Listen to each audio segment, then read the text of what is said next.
കൂട്ടുകാരെ, എന്തൊക്കെയുണ്ട് വിശേഷം? ടീച്ചറുടെ എല്ലാ 1ാം ക്ലാസ്സിലെ മിടുക്കന്മാരും ഈ ഒരു വീഡിയോ കാണുന്നുണ്ട് അല്ലേ? അപ്പൊ എന്തൊക്കെയാണ് വിശേഷം? ഇന്ന് നിങ്ങളുടെ കൂടെയുള്ളത് അരുണിമ ടീച്ചറാണ് കേട്ടോ. അപ്പൊ ടീച്ചറുടെ കുഞ്ഞു മക്കളൊക്കെ വിശേഷങ്ങളൊക്കെ ഒന്ന് ടീച്ചറോട് പറഞ്ഞേ. ഈ കൂട്ടുകാരെ പോലെ നിങ്ങളും പ്രവേശനോത്സവത്തിൽ കരഞ്ഞായിരുന്നോ? അമ്മയെ കാണണം, അച്ഛനെ കാണണം എന്നൊക്കെ പറഞ്ഞ് എന്റെ മക്കൾ കരഞ്ഞായിരുന്നോ? ഇല്ല അല്ലെ? നിങ്ങളിതാ മിടുക്കന്മാരല്ലേ? ഇതുപോലെ അല്ലെ നല്ല പാട്ടൊക്കെ നിങ്ങൾ എന്ത് ചെയ്തിട്ടുണ്ടാവും? സ്കൂളിൽ നിന്ന് പാടിയിട്ടൊക്കെ ഉണ്ടാവും അല്ലെ? അപ്പൊ കുഞ്ഞു മക്കളൊക്കെ LKG UKG പഠിച്ച മക്കളുണ്ടാവും, ചില മക്കളൊന്നും പഠിച്ചിട്ടില്ലായിരിക്കും അല്ലെ? അപ്പൊ എന്തായാലും നിങ്ങളിപ്പോ ഫസ്റ്റ് സ്റ്റാൻഡേർഡിലേക്ക് എത്തി അല്ലെ? അപ്പൊ ടീച്ചർക്ക് നിങ്ങളെടുത്ത് കുറച്ച് കാര്യങ്ങൾ പറയാനുണ്ട്. എന്തൊക്കെ കുറച്ച് കാര്യങ്ങൾ? ഈ കാര്യങ്ങൾ ഭയങ്കര ഇമ്പോർട്ടന്റ് ആട്ടോ, ഭയങ്കര ഇമ്പോർട്ടന്റ് ആണ്. അപ്പൊ ഈ ഭയങ്കര ഇമ്പോർട്ടന്റ് ആയിട്ടുള്ള കാര്യങ്ങൾ അറിഞ്ഞില്ലെങ്കിൽ നമുക്ക് എന്താവും? നമുക്ക് പണി കിട്ടും അല്ലെ? അപ്പൊ എന്തൊക്കെ കാര്യങ്ങളാണ് ടീച്ചർ ഇന്ന് നിങ്ങൾക്ക് പറഞ്ഞു തരുന്നതെന്ന് അറിയാവോ? ആദ്യം തന്നെ ടീച്ചർ ചോദിക്കട്ടെ, ഇതിൽ എത്ര മക്കൾക്ക് പാട്ട് പാടാൻ അറിയാം? നല്ല അടിപൊളി പാട്ടൊക്കെ പാടാൻ അറിയുന്നുണ്ടാവും അല്ലെ? അപ്പൊ നിങ്ങൾക്കൊക്കെ പാട്ടൊക്കെ അറിയാം അല്ലെ? അപ്പൊ എന്തായാലും നിങ്ങളുടെ സ്കൂളില് ടീച്ചർമാർ നിങ്ങളോട് പാട്ടുകളൊക്കെ പാടാൻ പറയും. അപ്പൊ പാട്ടൊന്നും അറിയാതെ ഇരിക്കുന്ന മക്കളുണ്ടെങ്കിൽ ഇപ്പൊ തന്നെ പോയിട്ടല്ലേ ഒരു നല്ല പാട്ട് പഠിച്ചോ. എന്തായാലും LKGയിലും UKGയിലും അംഗനവാടിയിലും ഒക്കെ നിങ്ങൾ കുറെ പാട്ടുകൾ പഠിച്ചിട്ടുണ്ടാവില്ലേ? യെസ്, അപ്പൊ എല്ലാവരും നല്ലൊരു പാട്ട് ഉഷാറായിട്ട് പഠിച്ചു വെക്കണം കേട്ടോ. യെസ്, അറിയാലോ. ഇനി നിങ്ങൾ ചെയ്യേണ്ട കാര്യം എന്താണ്?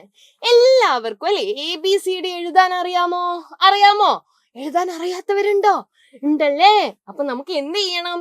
ABCD പഠിക്കണം. എങ്ങനെയാ പഠിക്കുക?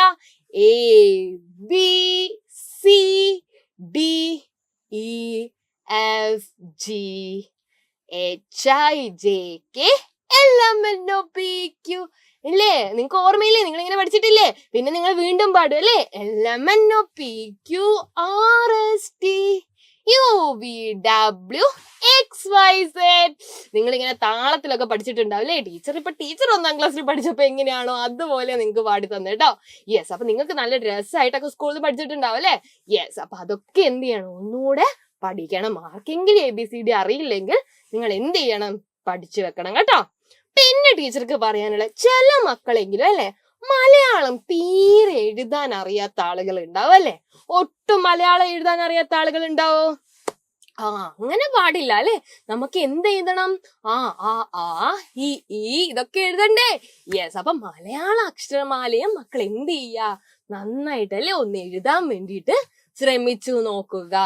ഇപ്പോഴേ ടീച്ചർ ഇതൊക്കെ പറഞ്ഞു തരികയാണ്. നിങ്ങളില്ലേ വീട്ടിൽ നിന്ന് അമ്മമാര് നിങ്ങൾക്ക് കുറെ ഗെയിംസ് ഒക്കെ തരും അല്ലെ? കുറെ പ്ലേ ഐറ്റംസ് നിങ്ങൾക്ക് ഉണ്ടാവും അല്ലെ? ഇതൊക്കെ പഠിക്കാൻ വേണ്ടിയിട്ട്. അപ്പൊ ഇതൊക്കെ എന്ത് ചെയ്യാ? പഠിക്കാൻ വേണ്ടിയിട്ട് ഒന്ന് നോക്കുക കേട്ടോ. അപ്പൊ രക്ഷിതാക്കൾ കൂടി ഈ ഒരു വീഡിയോ കാണുന്നുണ്ടെങ്കിൽ ഈ കുറച്ച് കാര്യങ്ങൾ അവർക്ക് അറിയാമോ എന്നുള്ള കാര്യം നിങ്ങൾ എന്ത് ചെയ്യുക? ഒന്ന് ഉറപ്പ് വരുത്തുക. അവർക്ക് കുറച്ച് ഗെയിമിൽ കുറച്ച് ടൈം എന്തായാലും അവർ എടുക്കും. അപ്പൊ എന്നാലും അല്ലെ കുറച്ചുകൂടി ഇൻട്രസ്റ്റിംഗ് ആയിട്ട് നിങ്ങളുടേതായ ഒരു ഐഡിയയും കൂടി ഉപയോഗിച്ചിട്ട് ഒന്ന് ഈ കാര്യങ്ങൾ അവർക്കൊന്ന് പറഞ്ഞ് മനസ്സിലാക്കി കൊടുക്കാൻ നോക്കുക. തീർച്ചയായിട്ടും സൈലത്തിൽ ഇതുമായിട്ട് ബന്ധപ്പെട്ട ഒരുപാട് വീഡിയോകൾ നിങ്ങൾക്ക് കാണാൻ വേണ്ടി പറ്റും. അപ്പൊ അത്തരത്തിലുള്ള വീഡിയോസ് ഒക്കെ നിങ്ങൾ എന്ത് ചെയ്യുക? തീർച്ചയായിട്ടും അവർക്ക് കാണിച്ചു കൊടുക്കുക. ഓക്കെ, അപ്പൊ ടീച്ചർ ഇന്ന് 3 കാര്യങ്ങളാണേ പറഞ്ഞിരിക്കുന്നത്. അപ്പൊ ഇനിയുള്ള എന്റെ ക്ലാസ്സിൽ വരുന്ന മക്കളെല്ലാരും ഇതൊന്ന് പഠിച്ചു വെക്കുമല്ലോ.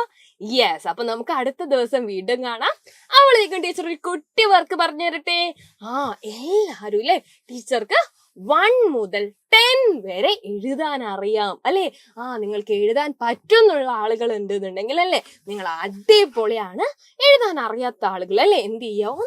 ഇതൊന്നുകൂടെ ട്രൈ ചെയ്ത് നോക്കുക. യെസ്, 1 2 3 എണ്ണാൻ അറിയില്ലേ? യെസ്, നമുക്കത് 1 മുതൽ 10 വരെ മലയാളത്തിലും 1 to 10 ഇംഗ്ലീഷിലും കൂടെ ഒന്ന് പഠിച്ചു വെക്കാം അല്ലെ? LKG UKGയിലൊക്കെ ഇതൊക്കെ പഠിച്ചിട്ടുണ്ടാവും എന്നാലും അല്ലെ? യെസ്, അപ്പൊ ഇതൊക്കെ പഠിച്ചു വെക്കുക. ഇപ്പൊ സ്കൂളിൽ പോകുന്ന സമയത്ത് എല്ലാ കൂട്ടുകാരും അല്ലെ കുട മസ്റ്റ് ആയിട്ട് കരുതണം. വാട്ടർ ബോട്ടിൽ കൊണ്ടുപോകണം അല്ലെ? കളർ പെൻസില്, സ്കെച്ച് പെൻസ് അല്ലെ? നമ്മുടെ സ്ലേറ്റിൽ എഴുതാനുള്ള പെൻസില്, ഇതൊക്കെ എന്തായാലും ബാഗിൽ കരുതിയെന്ന് ഉറപ്പ് വരുത്തുക. അപ്പൊ കുറെ അടിപൊളി വീഡിയോ ആയിട്ട് ടീച്ചർ വീണ്ടും വരാം കേട്ടോ. അപ്പൊ അനുപമ മിസ്സിന്റെ എല്ലാ മക്കൾക്കും ടാറ്റ, ബൈ, സീ യു.